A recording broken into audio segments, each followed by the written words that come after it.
Hello दोस्तों, this is solution और आज की वीडियो में हम कवर करेंगे बीटीसी की बहुत सारी अपडेट्स हैं। वीडियो एंड तक देख लेना, बहुत सारी इंपॉर्टेंट अपडेट्स भी हैं आपके लिए चुन चुन कर लेकर आया हूं मैं। वीडियो लास्ट तक देखना। तो सबसे पहली अपडेट बता देते हैं, फिडेलिटी की तरफ से आ रही है। फिडेलिटी ने जो अपने 7.4% स्टेक जो है अपने बिटकॉइन माइनिंग में और इंक्रीज कर दिया, यानी परचेज करें। अब फिडेलिटी के बारे में अगर किसी को नहीं पता तो मैं बता दूं, फिडेलिटी जो है एक इन्वेस्टमेंट मैनेजमेंट फर्म है जो बहुत बड़ी बड़ी कंपनीज के और इंडिविजुअल्स के जो है एसेट मैनेज करती है। एसेट मैनेज यानी कि किसी भी आप उनको एक तरीके से आप अपना पैसा लगाते हैं, उनको देते हैं और वो अलग अलग तरीके से, जैसे कि म्यूचुअल फंड में पैसे लगाते हैं वो लगाते हैं। अब फिडेलिटी जो है बहुत ज्यादा जो एग्रेसिवली क्रिप्टो करेंसी को, बिटकॉइन को अडॉप्ट करने में लगी हुई, इसलिए जो अपनी एसेट में मैनेजमेंट करने के लिए उन्होंने जो है एक तरीके से बिटकॉइन में बहुत ज्यादा अग्रेशन दिखा रहे हैं। और अगर फिडेलिटी के बारे में मैं आपको थोड़ा बताऊं तो मतलब ये जो है दुनिया की सबसे बड़ी कंपनियों में से एक है। जैसे अपनी जेपी मॉर्गन और ये मॉर्गन स्टैनली वगैरह हो गए, उन्हीं की तरीके से फिडेलिटी जो है दुनिया की सबसे बड़ी कंपनीज में से एक है जो 5 ट्रिलियन से भी ज़्यादा के एसेट मैनेज कर रही है इस टाइम पे। तो सोचो, अगर इतनी बड़ी कंपनी बिटकॉइन को लेकर इतना अग्रेशन दिखा रही है तो उसमें कुछ ना कुछ अच्छी बात तो है। और दूसरी बात है भाई, जो बिटकॉइन के अडॉप्शन को लेके हमेशा एक प्रॉब्लम चलती रहती है कि बहुत ज़्यादा एनर्जी कंजम्पशन होती है और इन्वायरमेंट के लिए अच्छा नहीं है। तो उसी के लिए भी बहुत अच्छी अच्छी न्यूज़ सामने आ रही है। कार्बन एमिशन जो है वो रिड्यूस करा जा रहा है ताकि बिटकॉइन की माइनिंग जो है उसमें ज़्यादा एनर्जी कंज्यूम ना हो, और अगर हो भी तो एक तरीके से ग्रीन एनर्जी को वो कंज्यूम करें। कुछ ऐसे मेथड्स, कुछ ऐसे रिसोर्सेज से एनर्जी को कंज्यूम करा जाए जिससे कि एनवायरनमेंट को भी नुकसान ना हो और एनर्जी कंजम्पशन भी कम करा जाए। अब बात आ रही है, तीसरी जो न्यूज़ है हमारी आ रही है नाइजीरिया से। नाइजीरिया ने करीब करीब P2P पे पिछले 30 दिनों में 40 मिलियन की ट्रांजैक्शन करीब करी है। यानी P2P पे जैसे हम लोग ट्रांजैक्शन करते हैं यहाँ पे बिटकॉइन को या अपनी USDT को सेल करते हैं और अपनी जो नेटिव करेंसी है फिएट करेंसी उसमें कन्वर्ट कर लेते हैं, ऐसे ही नाइजीरिया में चल रहा है। और नाइजीरिया में करीब करीब 40 मिलियन के आसपास, और एक इतने ज़्यादा बड़ा देश नहीं है नाइजीरिया, अगर आप लोगों को पता हो तो इतनी कम पॉपुलेशन में और इतना अडॉप्शन चल रहा है 40 मिलियन 30 दिन के अंदर अंदर, तो एक अच्छी खबर है। यहाँ पर बिटफार्म जो कंपनी है बिटकॉइन माइनिंग की, उन्होंने जो अपना प्रोडक्शन 47.5% तक बढ़ा दिया है जुलाई में।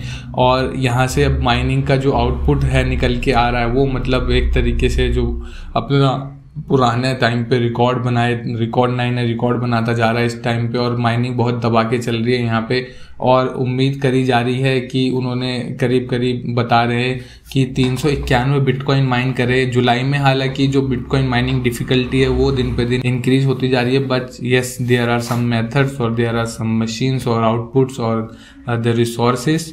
ये यूज़ करने के बाद कुछ ना कुछ हद तक जो है अच्छे से माइनिंग करी जा रही है और माइनिंग का आउटपुट भी बढ़ाने की कोशिश करी जा रही है। और अभी जैसा कि हम जानते हैं नए टाइम पे नई टेक्नोलॉजी आती रहती है और उसी हिसाब से माइनिंग का प्रोसेस ऊपर नीचे होता रहता है। बट हाँ, देखिए बिटकॉइन की यही खास बात है कि लिमिटेड बिटकॉइन है और जितने माइन होते चले जाएंगे और डिफ़िकल्टी थोड़ी बहुत बढ़ती चली जाएगी। तो ये भी एक अच्छी बात है अडॉप्शन के लिए। अब दूसरी जो बड़ी न्यूज़ आ रही है वो आ रही है फिलिप क्लीन। अगर आप लोगों ने ब्रांड का नाम सुना होगा, मैं उम्मीद करता हूँ कि सुना हो, नहीं सुना हो तो फिर ये जो है एक फैशन ब्रांड है, कपड़े वगैरह और इन सब चीज़ों के लिए जो भी फैशन के आइटम्स होते हैं उन्होंने मतलब पेमेंट को बिटकॉइन के थ्रू एक्सेप्ट करना, क्रिप्टो करेंसी के थ्रू ऑनलाइन आप परचेज कर सकते हैं और इनके स्टोर्स पर भी जाकर आप परचेज कर सकते हैं। तो एक बड़ी बात है, इतने बड़े बड़े ब्रांड्स अडॉप्शन दिखा रहे हैं तो आप समझ सकते हैं ना फ्यूचर की। अब बात पूछते हैं लोग कि भाई रियल टाइम में, रियल लाइफ में कहाँ यूज़ है। तो ये देखिए एक एग्जाम्पल मैंने आपको सामने दिखाया, एक और मैं आपको बताऊंगा इसी वीडियो में कि अडॉप्शन कहाँ चल रहा है और एक्चुअली रियल लाइफ में। अब सोचिए आने वाले टाइम पे, अभी हम इंडिया में, ये लोग जो भी वीडियो देख रहे हैं,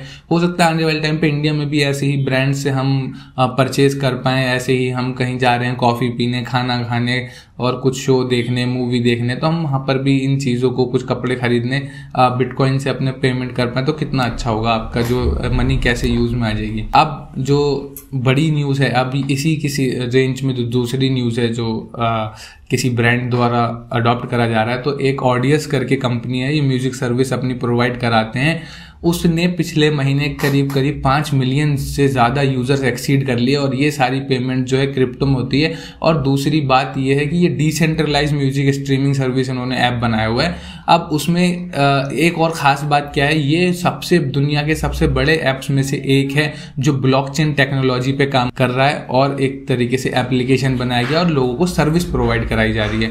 अब आप इस तरीके से समझ सकते हैं कि सोचिए, अब इतनी बड़ी कंपनी ने फिर से एक डिसेंट्रलाइज ऐप बनाया, यानी एक ब्लॉकचेन का एक यूसेज दिखाया, क्रिप्टो में पेमेंट एक्सेप्ट करी, तो सोचिए कि इस लेवल का अडॉप्शन चल रहा है। बड़ी बड़ी कंपनीज इनको अडॉप्ट कर रही है, ब्लॉकचेन टेक्नोलॉजी को यूज़ करके उस पर एक तरीके से नए नए ऐप्स बनाए जा रहे हैं और पेमेंट भी एक्सेप्ट करी जा रही है।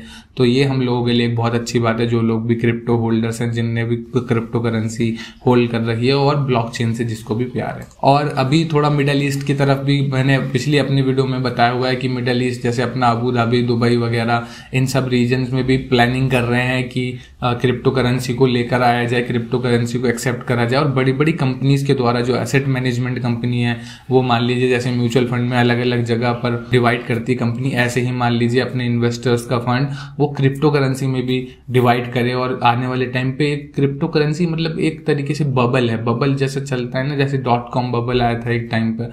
अब ये इस टाइम पर अगर अडॉप्ट कर लिया आप लोगों ने तो फ्यूचर में एक आप अच्छा मुनाफा इससे देख सकते हैं। और ऊपर से एक तरीके से एक नई करेंसी है, एक नई अडॉप्शन है, नई टेक्नोलॉजी है, तो हम लोगों को इसको यूज़ करना चाहिए और बिल्कुल कंसिडर करना चाहिए। जो लोग नए भी हैं, आप लोग रिसर्च किए, अपनी रिसर्च कीजिए, रिसर्च के हिसाब से आप थोड़ा थोड़ा इन्वेस्ट ज़रूर करें क्रिप्टो करेंसी में। बहुत चीज़ें सीखने को भी मिलेंगी, सिर्फ ज़रूरी यही नहीं है कि आपको यहाँ पे मुनाफा ही कमाना है। बहुत ज़्यादा टेक्नोलॉजी जो इन्वेंट करी जा रही है, ये उसका भी एक बड़ा पार्ट है। और जो US रेगुलेटरी डिबेट्स चल रही हैं, क्रिप्टो को लेके कानून बनाए जा रहे हैं, नए नए बिल पास करे जा रहे हैं, बहुत दिनों से डिबेट चल रही है। उसके लिए जो JP मॉर्गन, हमारी जो एक टाइम पर उनके CEO बोलते थे कि बिटकॉइन जो है धोखा है, फरेब है, उन्होंने क्या काम करा है, उन्होंने जो प्राइवेट बैंक्स हैं, उनके जो क्लाइंट्स हैं, उनको इन हाउस बिटकॉइन फंड का मतलब यूज़ करने के लिए बोला है और एक अथॉरिटी बनाने के लिए बोली है जो इन हाउस होगी उनकी खुद की, और उसमें कोई रेगुलेटरी वगैरह नहीं होगी। और अभी जो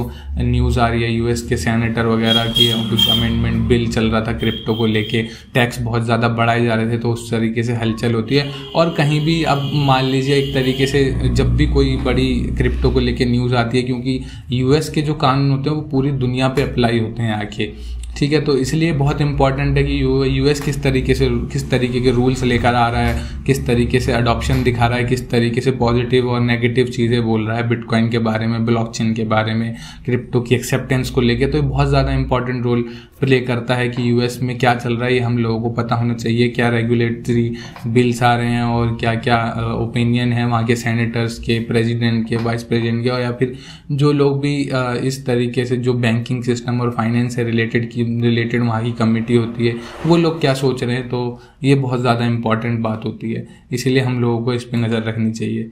और इजराइल में भी बिटकॉइन को एक्सेप्टेंस, क्रिप्टो करेंसी को एक्सेप्टेंस कुछ कर लेने की चल रही है, मगर वहाँ कुछ चैलेंजेस हैं। जैसे कि हम लोग जानते हैं कि इजराइल के कानून वगैरह बहुत बाकी देशों के मुकाबले उनका कुछ अलग ही सिस्टम चलता रहता है, और एक उसकी वहाँ पर बड़ी वजह चल रही है कि वहाँ पर जो है बिटकॉइन की एक्सेप्टेंस को लेके और हाई टैक्सेस लगाने की बात चली जा रही है, तो उस वजह से थोड़ी प्रॉब्लम हो रही है वहाँ पर बिटकॉइन को, क्रिप्टो करेंसी को अडॉप्ट करने में। बट मुझे उम्मीद है कि आने वाले टाइम पर ये सारी चीज़ें सॉल्व होंगी, क्योंकि जब बड़े बड़े देश देखेंगे, जब देखेंगे भाई USA, कनाडा और ब्रिटेन, ये बड़ी बड़ी जगहों पर एक्सेप्टेंस होगी बिटकॉइन की और न्यूज़ आएंगी निकल कर मेन स्ट्रीम मीडिया में, सोशल मीडिया पे, तो देश बाकी जो होंगे वो खुद ही एक्सेप्ट करने लग जाएंगे। एक तरीके से फोमो हो जाता है ना, फियर ऑफ मिसिंग आउट, जैसे कि हम लोगों को होता है। अभी 40,000 पे बिटकॉइन चला गया तो कोई सोचेगा यार इस टाइम पे बड़ा महंगा है, शायद नीचे आने, तो फिर चला जाएगा 50,000 पे जाएगा यार तो और ऊपर जा रहा है, फिर 60,000 पे जाएगा, तो बंदा 60,000 पे जाके खरीद लेगा, क्योंकि उसे लगेगा यार 60,000 आ गया अब तो और ऊपर जाएगा। और क्या होगा, जब मार्केट क्या करेगी, वहाँ से फोमो में आप लोग बाय करेंगे और वहाँ से मार्केट नीचे गिरेगी, फिर आप नीचे आके पैनिक सेल करेंगे। तो यही फोमो होता है, यही कंट्रीज़ का भी चलेगा आने वाले टाइम पे।